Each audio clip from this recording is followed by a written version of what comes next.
Court of Frost and Starlight as my last book of 2019, and it was very painful for me to get through. So from now on, moving forward in the new year, one of my resolutions is to consume better books. And I will be able to do that thanks to Audible. If you would like to join me, you can visit audible.com/readwithcindy or text Read with Cindy to the number 500-500. Doing that will give you access to a 30-day Audible trial. Audible members can choose 3 titles every month, which include 1 audiobook and 2 Audible originals, which you can't find anywhere else. Members also get access to exclusive guided fitness programs, which is great for the new year. You can listen to these books on any device, at home, at the gym, on the go, anywhere you want, and you can enjoy easy exchanges for the book if you end up not loving it, and even if you cancel, you can still keep your audiobook library forever. Audible is issuing a challenge to current and new members where if you finish 3 audiobooks by March 3rd, you get $20 Amazon credit. You don't need to enter anything because Audible will keep track of your progress for you. So that's like a nice little incentive for the new year. And if you're looking for recommendations,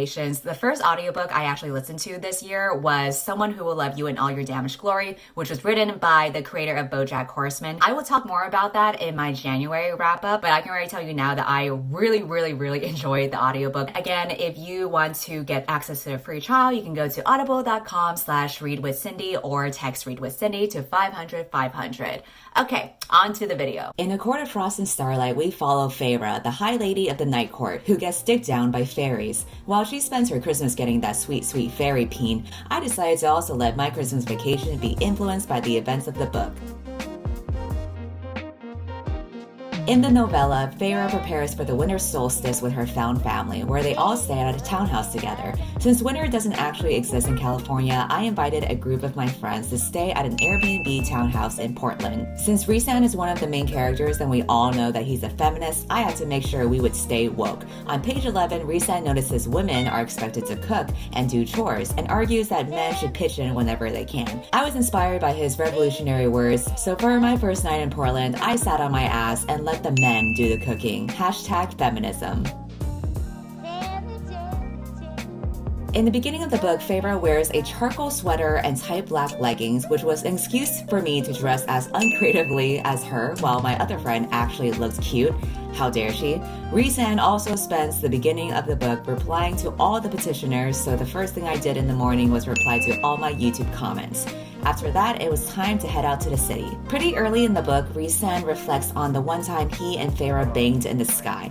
Since it is physically impossible for me to do that, I visited a shop called Blue Star to represent the sky and got myself a donut that would represent Feyre's butthole about to be punctured by that fairy peen. It was pretty tasty as long as I didn't think about that scene. In the first chapter, Feyre eats breakfast food including toast and bacon, so for lunch we went to Tasty and Alder and I ordered the Tasty Hagtown Fry, which had omelet, biscuits, and bacon. I was also really hoping that at least one of these fairies would be literate and read a book so that I would have an excuse to visit a bookshop, and sure enough, later on in the novella, they do. We checked out Powell City of Books, which is the largest used and new bookstore in the world, occupying an entire city block and housing approximately 1 million books. Feyre also checks out some crafts from the market, so we checked out a cute craft store that had a bunch of paint materials and typewriters before we ate dinner at a food market and called it a night.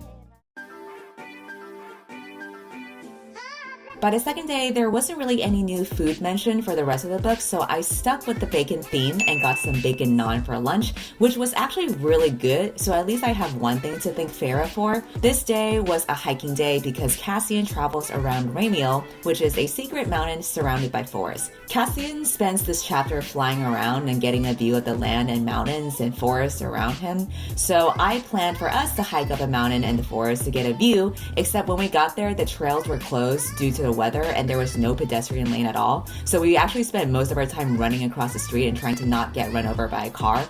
We somehow were able to climb up the mountain where at the very top there was a mansion. It looks kind of cool, but entrance fees were like $12 and we were too cheap for that shit. Plus none of the characters go to the mansion, so I have no obligation to step inside. We got up a mountain, we were surrounded by forests, that's it, I'm done. Later in the story, Feyre finds her sister, Nesta, in a place called Wolf's Den Tavern, drinking and mingling with the other drunks. So it was only natural that my friends and I also visit a tavern to get some drinks before we ended the night with some yummy handcrafted pasta. I was also glad the characters got hot chocolate and dessert because there was a cookie dough shop right across the street, so I was able to satisfy my chocolate craving. In the book, Feyre undresses in front of Rhysand, so I'm going to undress in front of Brandon. What's happening? But the question is, will you act like Rhysand? I don't know. Do I have his big elf dick? It's fairy dick. Oh my god.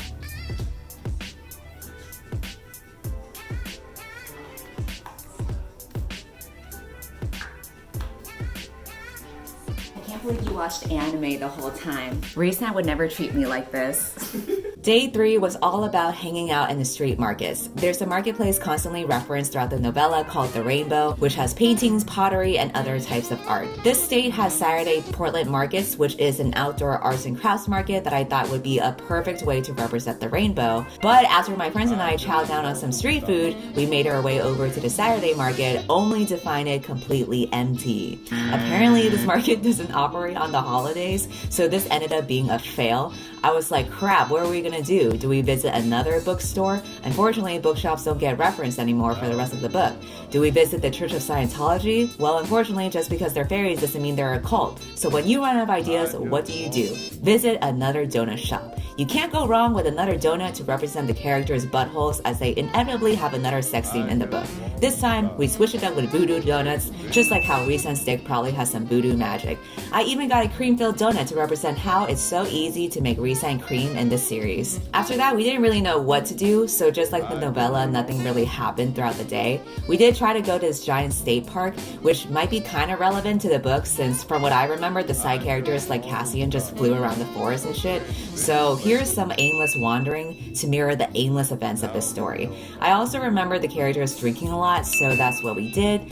And we can't forget that one side character that randomly came out as bisexual, so we also made a stop at a gay bar for just a few moments, just like how that character only came out for like a few moments. Now I present to you me forcing my friend to read a sensual scene from the book. Something still a bit hollow inside me filled slightly.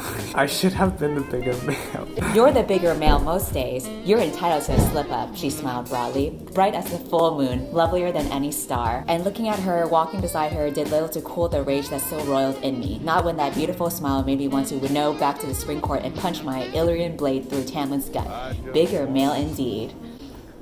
Go paint my nude portrait, I told her, winking, and shot into the bitter...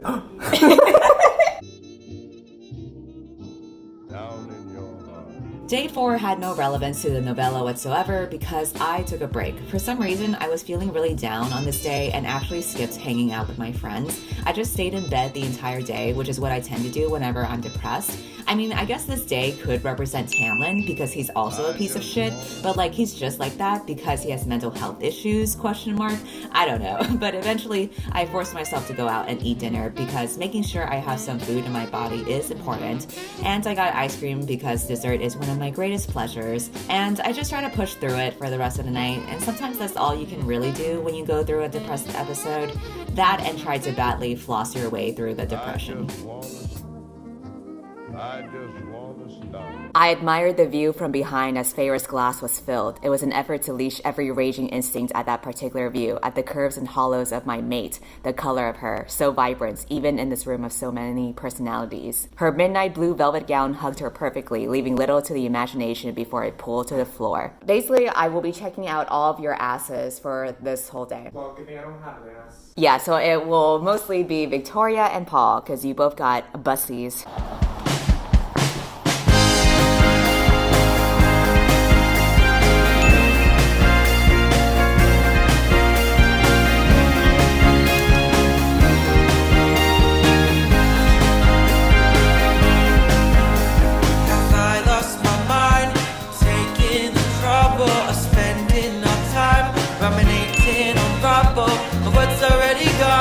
Already destroyed in the past. Have I lost sense of time? No rhyme and no rhythm. No way to go home, no way to bear with ya. But this can't be done. We can end it all just like that. Baby, I know you know how to be a heartbreaker, but you don't know how love goes. Baby,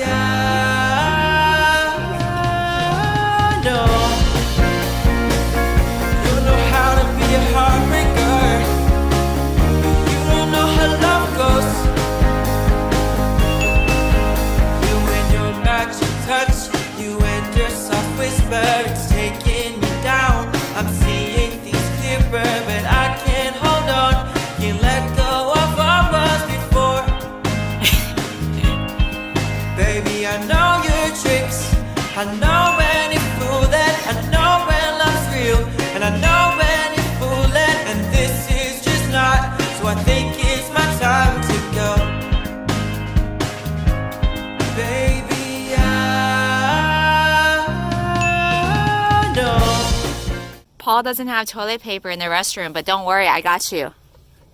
Here. Here, do you see it? Do you see it? You know how to be a heartbreaker. You don't know how love goes.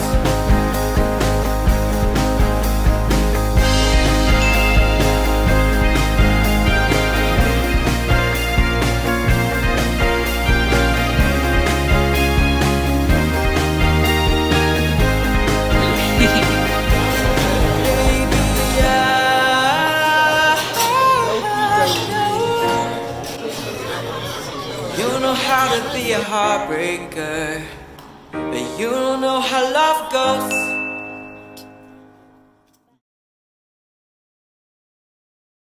It is the last day of the year, and I will not have A Court of Frost and Starlight be my first book of the decade. So what we're gonna do is read and finish the book, and I will reenact the sex scenes with you later tonight. Okay?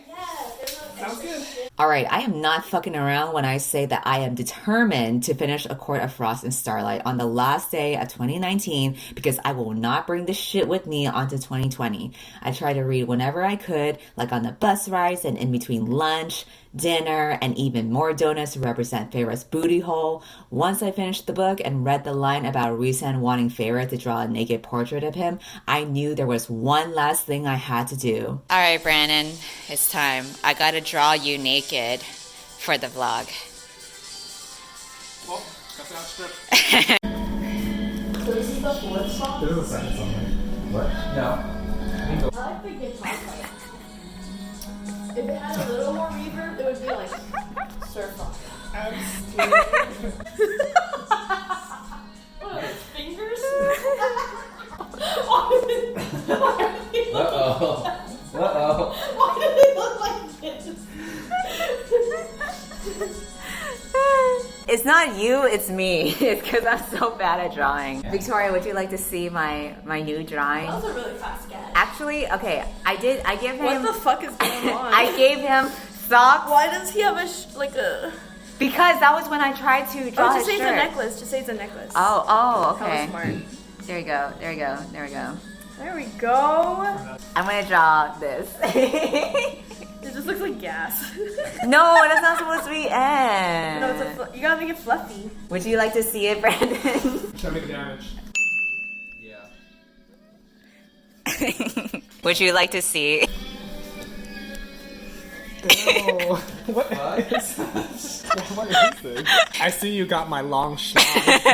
Let me explain. Even though you're technically nude, I wanted to still keep some accessories because I feel like you would want to wear a beanie and socks to stay warm. And then this is your phone because you're always on your phone. This is an extra butt cheek because realistically, we wouldn't actually see your ass because you have a flat ass, but I wanted to like do you one better. Why did you give me a tail? I just felt like you were boring as a human, so I wanted to give you a tail like Nick from Zootopia. Realistically, I wouldn't actually see your schlong from this angle, but I wanted to do like an x-ray vision of what I always see when I look at you.